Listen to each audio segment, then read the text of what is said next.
নমস্কার বন্ধুরা, আমি বঙ্গীয় শিক্ষক ও শিক্ষাকর্মী সমিতির সাধারণ সম্পাদক স্বপন মণ্ডল। আজকে একটা বিশেষ বিষয় নিয়ে আপনাদের সামনে উপস্থিত হলাম। ইতিমধ্যে আপনারা দেখেছেন গতকাল যে সুপ্রিম কোর্টে আমাদের বহু প্রতীক্ষিত ডিএ মামলা উঠেছিল এবং সেই হিয়ারিং অসমাপ্ত থেকে গেছে এবং আগামী কাল অর্থাৎ 16 তারিখ শুক্রবার সেই হিয়ারিং কমপ্লিট হবে বলে শোনা যাচ্ছে। এই নিয়ে ইতিমধ্যেই আপনারা বিভিন্ন সংবাদপত্র, বিভিন্ন মাধ্যমে, চ্যানেল এবং তার সাথে সাথে যারা আইনজীবী ছিলেন বা মামলাকারী যারা ছিলেন তাদের প্রত্যেকের বক্তব্য শুনেছেন এবং অনেকটাই বিষয়টা আপনাদের কাছে ক্লিয়ার। আমি একটু অন্য বিষয়ে বলবো যে এই যে মামলাটা এতদিন ধরে চলছে এর ইতিহাসটা কি।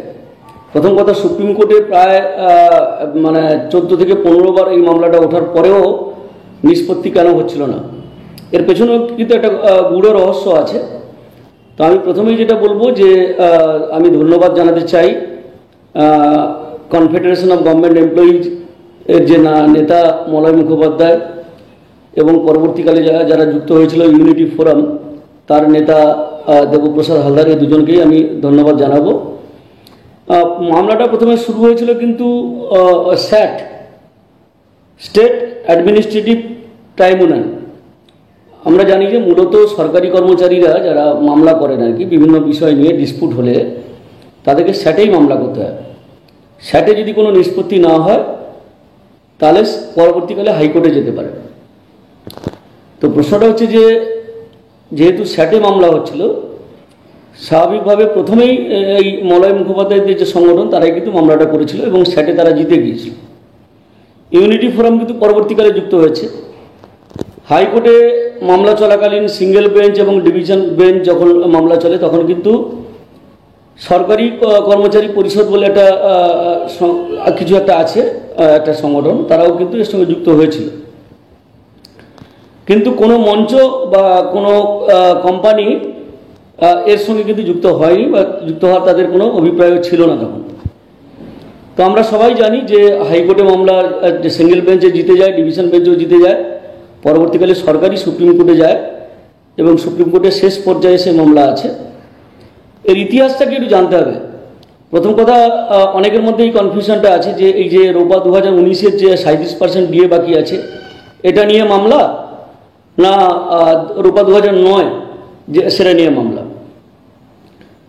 আমি পরিষ্কারভাবে বলতে চাই, একাধিকবার এর আগেও আমরা বলেছি যে এই মামলাটা কিন্তু মূলত হচ্ছে রোপা 2009, সেখানে যে প্রভিশন ছিল সেই প্রভিশন নিয়ে কিন্তু মামলাটা হয়েছিল।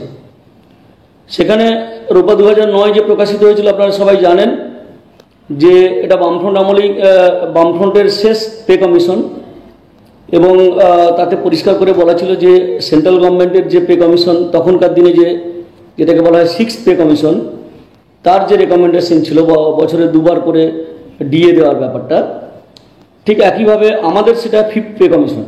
সেই 5th পে কমিশনে কিন্তু সেন্ট্রাল গভর্নমেন্টের পে কমিশনের যে রেকমেন্ডেশন ছিল প্রায় হুবহু তার রিফ্লেকশন বা প্রতিফলন ছিল এবং সেখানে ডিএটাকে অধিকার হিসেবেই প্রতিষ্ঠা করে যায় বছরে 2টো করে ইনস্টলমেন্ট ডিএ দেওয়ার ব্যাপারে। কিন্তু যেটা ছিল 2006 সাল থেকে কিন্তু নোশনাল এফেক্ট দিয়েছিল এবং পরবর্তীকালে 2009-10 সাল নাগাদ সেটাকে অ্যাকচুয়াল এফেক্ট দেওয়া হয়। তো স্বাভাবিকভাবে এই 2006 সালে নোশনাল ইফেক্ট দিল। এবার দেখবেন যে 2007 সাল থেকে 2006 সাল থেকে কেন্দ্রীয় সরকার যে ডিএগুলো ঘোষণা করেছে তার সঙ্গে কিছুটা গ্যাপ থেকে যায়।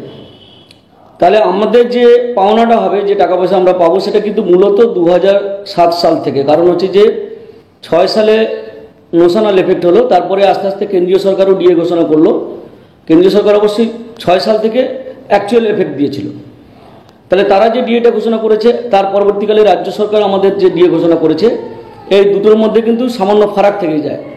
সেই ফারাকটাকেই কিন্তু ধরে ধরে আমাদেরকে করতে হবে। ধরুন 2010 সালে আমি ধরে নিলাম উদাহরণস্বরূপ যদি আমাদের 4% ডিএ ফারাক থাকে, তাহলে সেই 4% ডিএরই এরিয়ার হিসেবে বা বকেয়া হিসেবে আমরা টাকাটা পাবো। ঠিক একইভাবে 2008, 2009, 2010, 2011 এরকম করে প্রত্যেকটা বছর ধরে ধরে যেতে হবে এবং 2019-এ এসে শেষ হবে।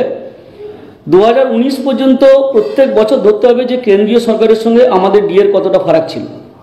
সেই ফারাকটাই কিন্তু আমাদের পাওনা, তার এরিয়া বকেয়া টাকা। এবং এইটা হিসেব করলে কিন্তু অ্যামাউন্টটা কিন্তু খুব একটা খারাপ হবে না, যথেষ্ট ভালো অ্যামাউন্ট হবে।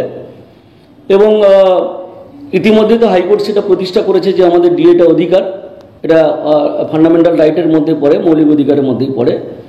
আশা করব আগামী শুক্রবার সুপ্রিম কোর্টে হিয়ারিং কমপ্লিট হলে হাইকোর্টের যে রায় আছে তাতেই শিলমোহর দেবে এবং ডিএটা প্রতিষ্ঠিত হবে আমাদের মৌলিক অধিকার হিসাবে। এবং মাঝখানে একটা ঘটনা ঘটেছিল, আপনারা জানেন যে ইতিমধ্যেই একটা মঞ্চ তারা চতুর্থ সন্তান হতে চাইছিল, কিন্তু সুপ্রিম কোর্ট কিন্তু পরিষ্কার করে বলে দিয়েছে যে না, তোমাদের এখানে কোনো পার্টি হওয়া যাবে না। তোমরা যদি মামলা চলাকালীন এসে তোমাদের উকিল এখানে শুনতে চায় সেটা করতেই পারো, কিন্তু মামলায় হিয়ারিংয়ে পার্টিসিপেট করা যাবে না। হিয়ারিংয়ে পার্টিসিপেট মানে কি, সেখানে কিন্তু সওয়াল করা জবাব করা যাবে না, দর্শক হিসাবে উপস্থিত থাকতে পারো, কিন্তু তোমরা মামলার পার্টি এটা বলা যাবে না। কিন্তু বিভিন্ন লেভেলে বিভিন্ন মহলে তারা প্রচার করছে। এদের উদ্দেশ্য আপনারা সবাই জানেন যে অ্যাকচুয়ালি বিরামহীনভাবে যেটাকে বলা হয় রিলেন্টলেস ফাইট যাকে বলা হয়, সেই লড়াইটা কিন্তু দিয়েছে মলয় মুখোপাধ্যায় এবং দেবপ্রসাদ হালদাররা। তো স্বাভাবিকভাবে ক্রেডিট যদি দিতে হয়, সত্যি কথা বলতে ক্রেডিটটা তাদেরকেই দিতে হবে, এবং আর্থিক সাহায্য যদি করতে হয় তাদেরকে আর্থিক সাহায্য করতে হবে, কারণ সত্যি কথা বলতে তারা লড়াইটা করেছে। এবং নিশ্চয়ই আমরা ধন্যবাদ জানাবো বিকাশ রঞ্জন ভট্টাচার্যকে, ফিরদৌস শামীমকে, তার সাথে সাথে করুণা নন্দী, আরও আছেন একজন দুজন উকিল। তো স্বাভাবিকভাবে উকিলদের ভূমিকাটাও যথেষ্ট গুরুত্বপূর্ণ। তারা আন্তরিকভাবে লড়াই করছে, তারা যে শুধু পয়সার জন্য লড়াই করছে তা নয়, আন্তরিকভাবে লড়াই করছে কর্মচারী শিক্ষকদের অধিকার প্রতিষ্ঠার। আরেকটা কনফিউশন আছে যেটা সুপ্রিম কোর্টে সরকার সাবমিশন করেছিল, সেখানে কিন্তু সরকারি কর্মচারীদের হিসেবে দিয়েছিল, শিক্ষকদের বাদ দিয়েছিল, বা অধিগৃহীত সংস্থার কর্মচারী যারা আছে তাদেরকে বাদ দিয়েছিল।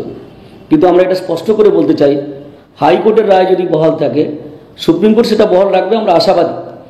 তাহলে কিন্তু রোপা 2009 অনুযায়ী যারাই বেতন পেয়েছেন তারা প্রত্যেকে কিন্তু এর অধিকারী হবেন। এটা নিয়ে কোনো চিন্তার কোনো কারণ নেই, এটা আমরা ভালোভাবে জানি। কারণ রোপাটাকে যারাই মেনে নিয়েছে, যে ডিপার্টমেন্টই মেনে নিয়েছে রোপা 2009-কে, তাদের প্রত্যেকটা ডিপার্টমেন্টেরই এমপ্লয়ি যারা আছেন, সেটা শিক্ষক হতে পারেন, শিক্ষাকর্মী হতে পারেন, বা কোনো অধিগৃহীত সংস্থার কর্মচারী হতে পারেন, পৌরসভা, কর্পোরেশন, পঞ্চায়েত, সবাই এর সঙ্গে যুক্ত হবেন। এটা নিয়ে চিন্তা করার কোনো কারণ নেই। তো এটা তো একটা ব্যাপার গেল। 2 নম্বর ব্যাপার হচ্ছে আগামীকাল নিশ্চয়ই একটা ঐতিহাসিক রায় হতে চলেছে, এবং এটা কর্মচারীদের পক্ষে সারা দেশে, আমাদের রাজ্য শুধু না, সারা দেশেই কিন্তু এটা একটা উদাহরণ হয়ে থাকবে যে কর্মচারীদের ডিএটা হচ্ছে তাদের মৌলিক অধিকারের মধ্যে পড়ে। আর এইটার ক্রেডিট নেওয়ার জন্য নিশ্চয়ই কালকে ধর্মতলার আশপাশে কিছু লোক জড়ো হবে। ওই যে আমি বললাম না, যে চতুর্থ সন্তান হওয়ার যারা চেষ্টা করেছিল, যারা মানে কর্মচারীদের পক্ষে লড়াইয়ের থেকে বেশি লড়াইটা করেছে হচ্ছে নিজেদের ব্যক্তি স্বার্থ কামানোর জন্য, এবং ওই লড়াইয়ের টাকায় কেউ কিছু আবার করেও নিয়েছে শোনা যায়, এই অভিযোগ আসে আর কি। আর গদি মিডিয়া বা ওই যে দিদি মিডিয়া যাদেরকে বলি আর কি, তারা কিন্তু কালকে গিয়ে ওখানে হাজির হবে তাদের রিয়াকশান নেওয়ার জন্য। কারণ এদের মূল উদ্দেশ্য হচ্ছে এই শুভেন্দু অধিকারী অ্যান্ড কোম্পানি এবং তাদের প্ররোচনায়, তাদের উৎসাহে, তাদের এই ধরনের যে কোম্পানিগুলো গড়ে উঠেছে তাদেরকে ফোকাসে রাখা। সেই কাজটাও কিন্তু কালকে গদি মিডিয়া যথেষ্ট সচেতনভাবে করবে। অথচ যারা প্রকৃতপক্ষে কৃতিত্বের দাবিদার, মলয় মুখোপাধ্যায়, দেবপ্রসাদ হালদার এবং আর একটা সংগঠন, তারা দেখবেন প্রচারের আড়ালে থেকে যাবে। এটাই আমাদের রাজ্যের এবং আমাদের দেশের সংস্কৃতি হয়ে গেছে। কিন্তু সাধারণ কর্মচারী, সাধারণ শিক্ষক শিক্ষাকর্মী যারা আছেন তারা নিশ্চয়ই এই ব্যাপারটা বুঝবেন। আশা করি আগামীকাল একটা ঐতিহাসিক রায় হবে, এই আশায় আমরা সবাই থাকলাম। সবাই ভালো থাকবেন, সুস্থ থাকবেন, এবং সুযোগ সন্ধানী, ছিদ্র সন্ধানী যারা আছেন তাদেরকে প্রত্যাখ্যান করুন, এটুকুই আমাদের বক্তব্য। সবাইকে ধন্যবাদ, ভালো থাকবেন।